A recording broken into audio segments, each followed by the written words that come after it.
पूरे भारत में जाता हूं, इतनी चर्चा होती है, लोग कहते हैं कि वे तो संत हैं, वे तो पीठाधीश्वर हैं और शासन, और हमारे यहाँ जो घटनाएं होती रहती हैं, अपराध मुक्त जो प्रदेश हुआ, तो मैंने लोगों से कहा कि देखो संतों का काम ही होता है, दो प्रकार के संत हैं।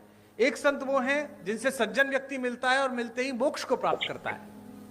एक हमारे महाराज जी, दुष्ट व्यक्ति दिखता है, मिलता है और फिर मोक्ष को प्राप्त करता है। दोनों प्रकार से साधन संपन्न है।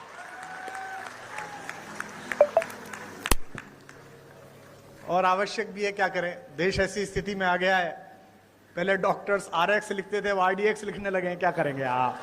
तो ऐसे समय में तो बहुत आवश्यक है। आदरणीय रक्षा मंत्री जी ने बड़ा उल्लेख किया, मेरा सौभाग्य रहा कि अटल जी की कृपा, उनका स्नेह मुझ पर भी रहा और वो लगातार अपने घर पर एक गोष्ठी करते थे जिसमें रक्षा मंत्री जी की उपस्थिति होती थी, आदरणीय दिनेश भैया की उपस्थिति होती थी। तो पार्टी के सभी लोग बैठे हुए हैं आज यहाँ पर, बहुधा पार्टी के ही लोग हैं। तो दो प्रकार, तीन प्रकार की पीढ़ियां पार्टी में आ गई हैं। अटल जी की पीढ़ी थी जिसमें आदरणीय अडवाणी जी, जोशी जी, वो एक पीढ़ी थी। फिर आदरणीय रक्षा मंत्री जी की, प्रधानमंत्री जी की एक पीढ़ी आई। अब एक तीसरी पीढ़ी हमारे यशस्वी मुख्यमंत्री जी की, देवेंद्र फडणवीस जी की। तीन पीढ़ियां लगातार काम कर रही हैं और तीनों के दृष्टिकोण में अंतर है।